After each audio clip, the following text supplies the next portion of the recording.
என பிரம்மசூத்திரம் என்பது ஒரு இரும்பு கடல். கூறத்தாழ்வான் இரும்பு கடல். பிரம்மசூத்திரத்துக்கு மேலே கடல். மிக கடினமான விஷயம். இது ரெண்டையும் ஒப்பிடுவது என்பது ஒரு மணி நேரத்திலெல்லாம் ஒன்றுமே முடியாது. இன்னும் அரை மணின்னா உட்காந்து சுவாமி சொன்னார் ஸ்வஸ்தி வாசனம். சுவாமி ஸ்வஸ்தி வாசனம் பண்ணால் எழுந்திருந்து போயிடலாம், உபன்யாசம் பண்ண வேண்டாம். அரை மணியில் தான் நடக்கும். இருந்தாலும் இவ்வளவு பாகவதோத்தமர்களுடைய முன்னால் அடியேன் உபன்யாசத்திற்காக மேடை மேல் ஏறிவிட்டேன். ஆகையாலே ஏதேனும் ஓரிரண்டாவது பாயிண்டாவது முதல்ல புரிய வைக்கணும். அது முதல் விஷயம். எவ்வளவு பெரிய வித்வான்களாயிருந்தாலும் அவர்கள் வித்வான்கள் என்று எப்பொழுது ஒப்புக்கொள்ளப்படுகிறார்கள் என்றால் அவர் பிறருக்கு புரிகின்ற மாதிரி சொல்கிறாரா,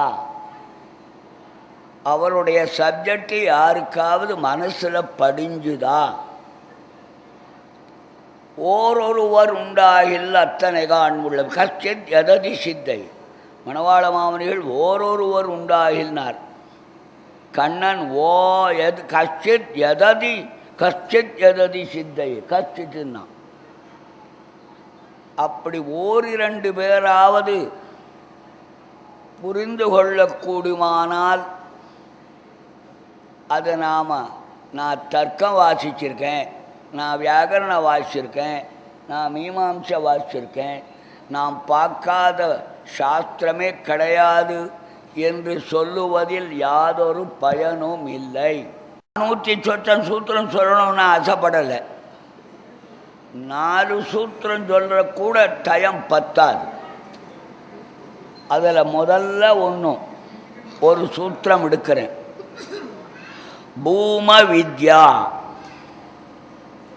இது அடியேன் உடையவர் சொன்னதில் நிச்சயப்படி காலையில் வேதாந்த தீபம் நடக்கிறது. அந்த காலட்சேப கோஷ்டியார் அருமையாக புரிந்து கொள்ளுகிறார்கள். அந்த மாதிரி என்னால் இல்லை, கூறத்தாழ்வான் அதை நிறைவேற்றி கொடுக்க வேணும் என்று பிரார்த்திக்கிறேன். பூம வித்யா என்று வேதாந்தத்தில் சாந்தோக்கிய உபனிஷத்திலே சொல்லப்பட்ட ஒரு வித்யை. வித்யைன்னா என்ன என்றால் பரமாத்மாவை தியானம் பண்ணுதல். எப்படி தியானம் பண்ணணும்? ஹிருதய கமலத்திலே வைத்து மனோவாக்காயங்களையெல்லாம் இந்திரியங்களையெல்லாம் அடக்கி பரமாத்மாவை பிரத்யட்ச சமானாகார மானசஞானம் என்கிறார் பாஷ்யக்காரர். அவிச்சின்ன ஸ்மிருதி சந்தான ரூபம் இடைவிடாது சிந்திக்கணும், மனசுல சிந்திக்கணும். அப்படி பண்ணுறது தான் வித்யைன்னு பேர். அதில் இப்போ நான் முதலாக எடுத்தது பூம வித்யா. பூமா வித்யை என்பது பரமாத்மாவை தியானம் பண்ணுவது. இங்கே பூம வித்யை என்பது பூமா என்பது பரமாத்மாவை சொல்லுகிறது. அதை நிச்சயம் பண்ணுறது தான் பாஷ்யக்காரருடைய வேலை. அந்த பாஷ்யக்காரருடைய சிஷ்யர் இல்லை, ஏற்றகலங்கள் எதிர்பொங்கி மீதளிக்கிற சிஷ்யன் இவர். எம்பெருமானார் சொன்னால் அதை வாங்கி எதிர்பொங்கி அவருக்கும் உபதேசம் சொல்லக்கூடியவரான ஆற்றல் படைத்தவர். நான் என்னுடைய காலட்சேபங்களிலெல்லாம் சொல்லிக் கொண்டிருக்கிறேன். இந்த எம்பெருமானார்னு ஒருத்தர் இல்லைன்னா இந்த தரிசனத்துக்கு கூறத்தாழ்வான் தான் பிரவர்த்தகராக இருந்திருப்பார். ஏன் அப்படி நேரவில்லை என்றால், இந்த ஆள வந்தார்னு ஒருத்தர் குறுக்க வந்து ஆமுதல்வன்னு ஒரு கடாட்சத்தை பண்ணி இந்த எம்பெருமானார் மேலே பண்ணிவிட்டார். நான் சொன்னேன் ஒரு உதாரணம், நெருப்புக்கு எரிக்கிற சக்தி இருக்கு, அக்னேர் தாககத்வ சக்தி, நெருப்புக்கு எரிக்கிற சக்தி இருக்கு. ஆனால் அதுக்கு ஒரு பச்சலை இருக்கு, அதை வாங்கி தடவிண்டுட்டா நெருப்பு சுடாது.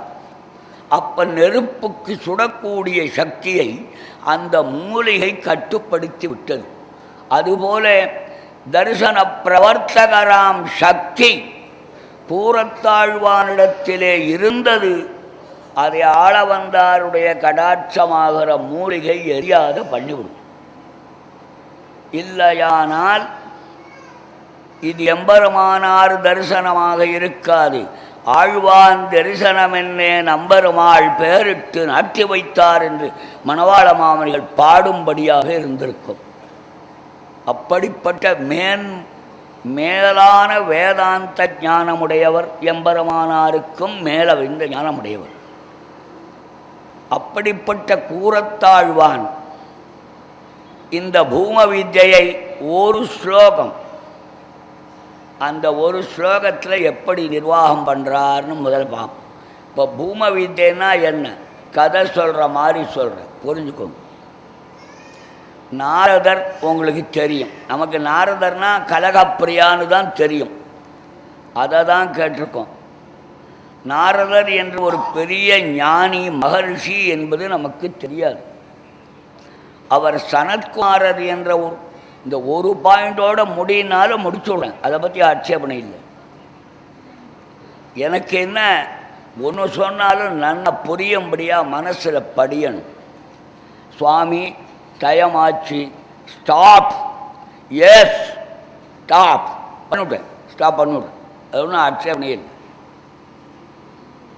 அதில் இந்த சனத்குமாரரிடத்தில், சனத்குமாரர் என்பவரும் பிரம்மகுமாரர் தான், நாரதரும் பிரம்மகுமாரர் தான். இந்த நாரதர் சனத்குமாரர்கிட்ட போனார், போய் தன்னுடைய பெருமையெல்லாம் சொல்லிண்டார்.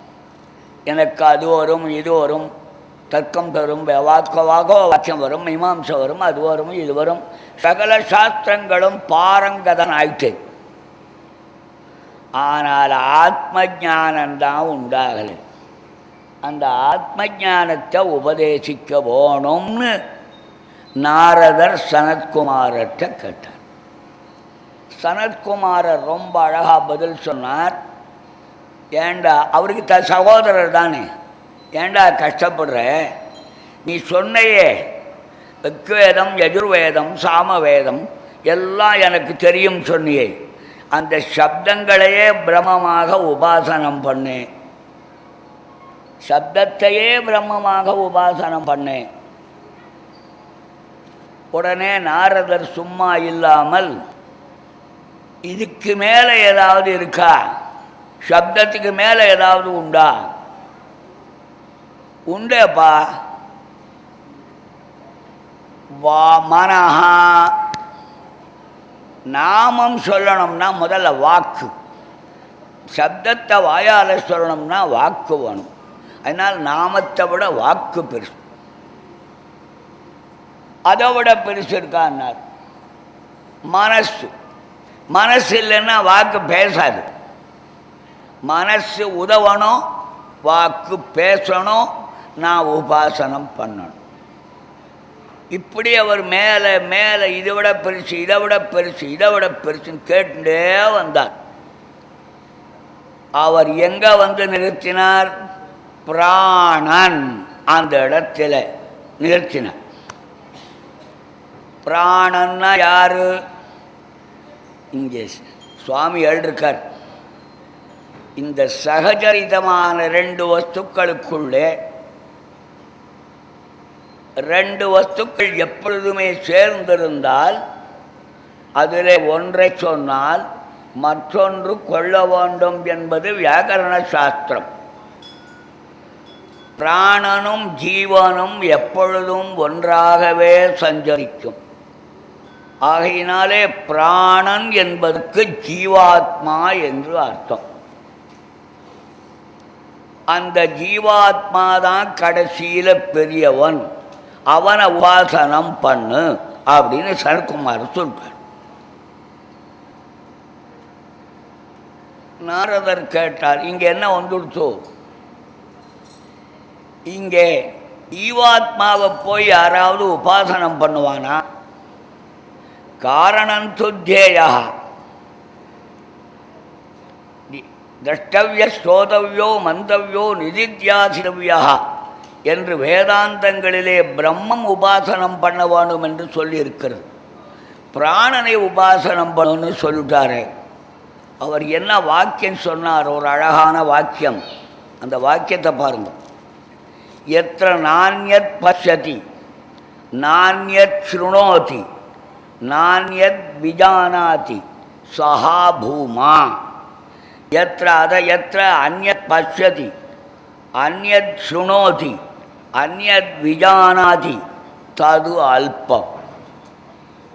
எது ஒன்றை கேட்டால், சாட்சாத்காரம் பண்ணால், எதை மனனம் பண்ணால் வேற ஒன்றை கேட்க வேண்டாமோ, வேற ஒன்றை பார்க்க மாட்டானோ, வேறொன்றை அறிய மாட்டானோ, அதுதான் பூமா.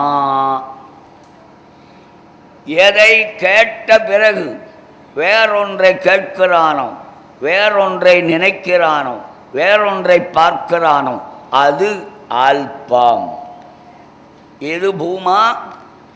எதை பார்த்தால் வேறொன்று நினைவுக்கு வராதோ அது பூமா. இப்போ நாம் ஒன்றை சாப்பிட்றோம். இப்போ பருப்பு சாம்பார் சாப்பிட்டோம் ததியாராதனையில். இப்போ குழம்புன்னா யாருக்கும் புரிய மாட்டேங்குது. அடியன் சம்பிரதாயமாக மாற்றி பேசலை. இப்போ குழம்புன்னா என்ன? வாட் இஸ் தட் நான்சென்ஸ் குழம்பு? ஏன்னா இப்போ சம்பிரதாயமே ரொம்ப தண்டவாளத்தை விட்டு நகர்ந்து கொடுத்து. இன்னும் அதை விட எளிய கருமீதுன்னா 1 மைல் தூரம் ஓடுவா. அதனால் இப்போ எல்லாருக்கும் 12 திருமணிட்டுக்கிறவாளு கூட சாம்பார்னு சொன்னாதான் புரியுது. அதனால் நான் சம்பிரதாயமாகிற தண்டவாளத்தை விட்டு கீழே இறங்கிவிட்டேன். மன்னிச்சுக்கணும். அந்த சாம்பாரை சாப்பிட்டா வேறொரு சாம்பார் நினைவுக்கு வராமல் இருக்குமா? வராமல் இருந்தால் அது பூமா, வந்துடுத்துனா அது அல்பம். இது லௌகிகமான திருஷ்டாந்தம். இதை விட உயர்ந்தது பிரம்மம், ஆனந்தமயமான பிரம்மம், ஞானானந்தமயமான பிரம்மம். அந்த பிரம்மத்தை ஒருவன் பார்த்து விட்டால் அவன் வேறொன்றை பார்ப்பானா? வேறொன்றை அறிவானா? வேறொன்றை கேட்பானா? அவன்தான் பூமா. அதுதான் பூமான். அது பிராணனோட முடிச்சுட்டார் இந்த சரத்குமார். அது பிராணன்தான், ஜீவாத்மாவை தான் உபாசனம் பண்ணுறது. அதுக்கப்புறம் இருக்கு சத்தியம். சத்தியம் தேவ விஜிஞாசிதவ்யம் எஸ் சத்தியேனாதி வததி சஹா வததி. சத்தியம்னு ஒரு சப்தத்தை சொல்கிறார். அந்த சத்தியம்ன்றது வேதத்தில் சத்தியம் ஞானம் அனந்தம் பிரம்மா என்று பிரம்மத்துக்குத்தான் சத்தியம்னு பேர். நாம் சொல்கிற உண்மைன்ற சத்தியம் இருக்கே, அதுவும் பிரம்ம அந்த வாக்கள் இருக்கிறதுனால நான் சத்தியம்னு சொல்கிறோம். அந்த சத்தியம் என்ற சப்தத்தை பின்னால் சொல்கிறார். இப்போ இங்கே தகராறு. என்ன தகராறு? ஜீவாத்மாவை உபாசனம் பண்ணணுமா, பரமாத்மாவை உபாசனம் பண்ணணுமா என்று சந்தேகம்.